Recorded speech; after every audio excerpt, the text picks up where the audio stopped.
The Gormenghast Trilogy by Mervyn Peake, Book 1, Titus Groan.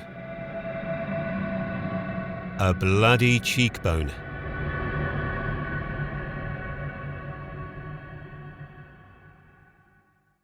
Steerpike has some difficulty in finding Flay, but he comes across him at last in the blue-carpeted Room of Cats, whose sunlit pile they had trodden together under very different circumstances a year ago.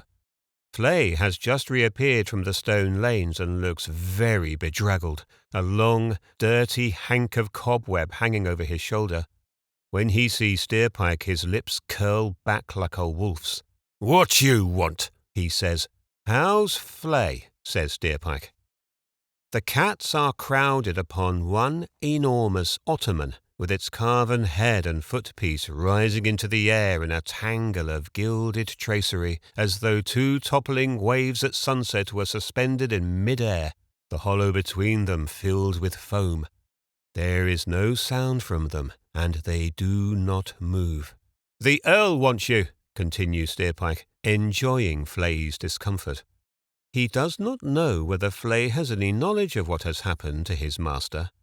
Flay involuntarily propels his gawky body forwards as he hears his lordship wants him, but he pulls himself up at the end of his first long step towards the door and peers even more suspiciously and acidly at the youth in his immaculate black cloth. Steerpike, on a sudden, without considering the consequences of his action with the same thoroughness that is typical of him, forces his eyes open with the forefinger and thumb of either hand. He wishes to see whether the thin creature before him has seen the Earl during his madness. He is really banking on the assumption that Flay will not have done so, in which case the forcing of his eyes into owlish circles will have no meaning. But he has made this early morning one of his rare mistakes. With a hoarse, broken cry, Flay, his head reddening with wrath at the insult to his master, staggers to the divan, and shooting out a gaunt hand, plucks a cat by its head from the snowy hill and hurls it at his tormentor. As this happens, a cloaked and heavy woman enters the room. The living missile, hurtling at Steerpike's face, reaches out one of its white legs, and as the youth jerks his head to one side, 5 claws rip out a crimson wedge from his cheek immediately below the right eye. The air is filled at once with the screaming of 100 cats which, swarming the walls and furniture, leaping and circling the blue carpet with the speed of light, give the room the appearance of a white maelstrom. The blood, streaming down Steerpike's neck, feels as warm as tea as it slides to his belly. His hand, which he has raised automatically to his face in a vain attempt to ward off the blow, moves to his cheek as he drops back a pace, and the tip of his fingers become wet.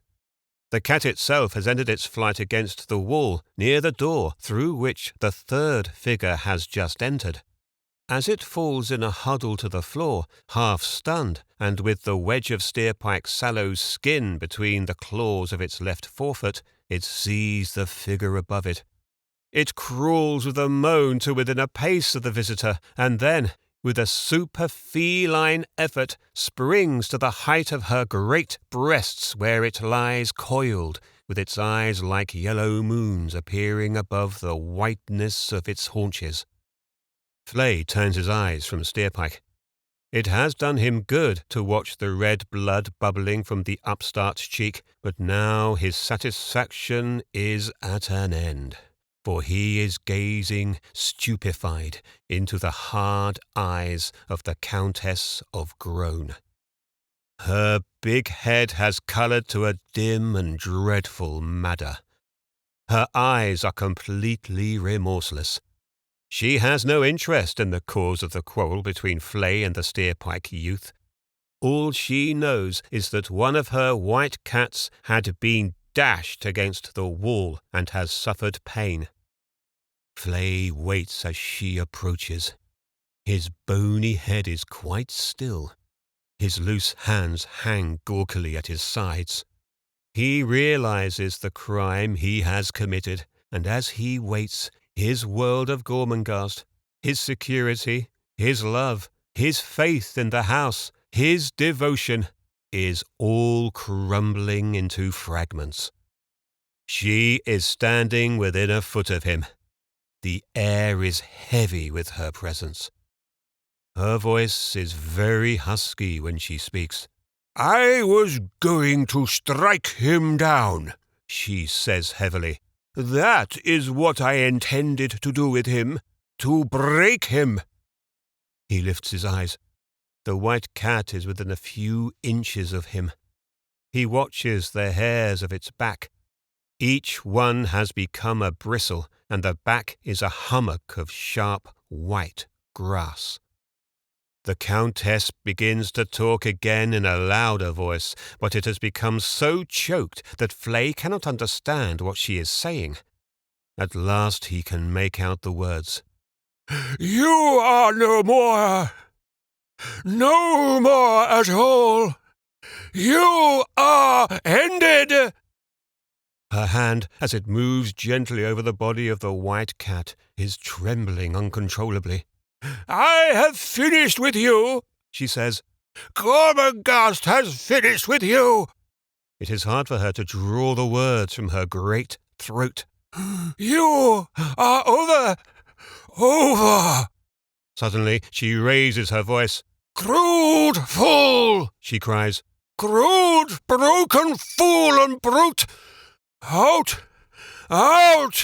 The castle throws you! Go!" she roars, her hands upon the cat's breast. "Your long bones sicken me!" Flay lifts his small, bony head higher into the air. He cannot comprehend what has happened. All he knows is that it is more dreadful than he can feel, for a kind of numbness is closing in on his horror like a padding. There is a greenish sheen across the shoulders of his greasy black suit, for the morning light has of a sudden begun to dance through the bay window. Steerpike, with a blood-drenched handkerchief wound about his face, is staring at him and tapping the top of a table with his nails. He cannot help but feel that there is something very fine about the old creature's head, and he had been very quick indeed. Something to remember that. Cats for missiles. Flay moved his little eyes around the room. The floor is alive and white behind the Countess, around whose feet lies the stilled froth of a tropic tide, the azure carpet showing now here and now there. He feels he is looking at it for the last time, and turns to go, but as he turns he thinks of the breakfast. He is surprised to hear his own mirthless voice saying, "Breakfast." The Countess knows that her husband's first servant must be at the breakfast. Had he killed every white cat in the world, he must still be at the breakfast in honour of Titus, the 77th Earl of Gormenghast, to be. Such things are cardinal. The Countess turns herself about and moves to the bay window after making a slow detour of the room and picking up from a rack near the fireplace a heavy iron poker.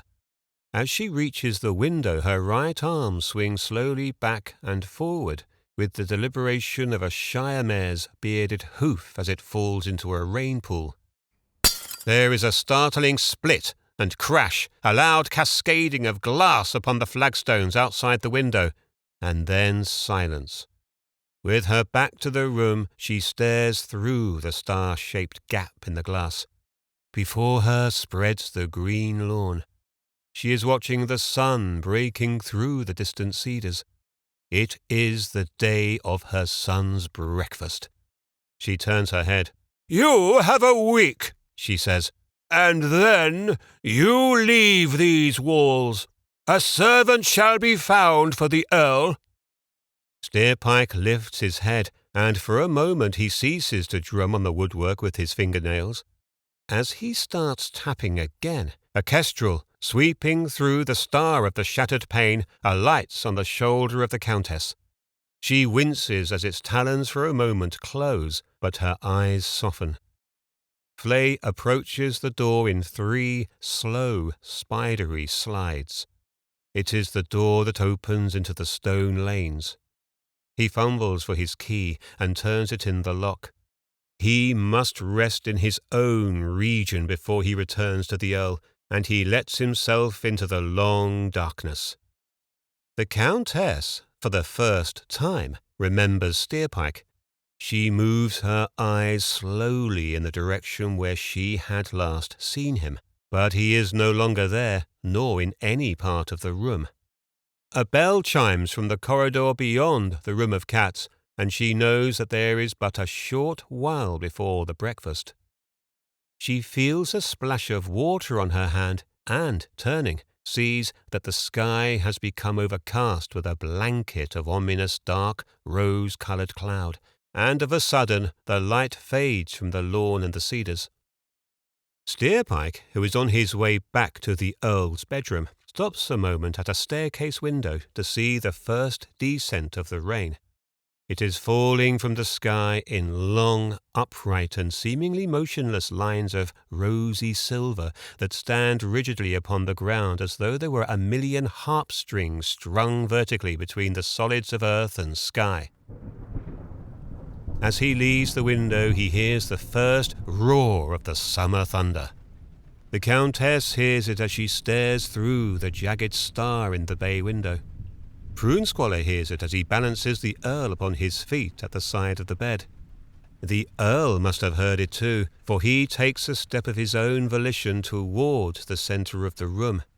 His own face has returned. "Was that thunder, Doctor?" he says.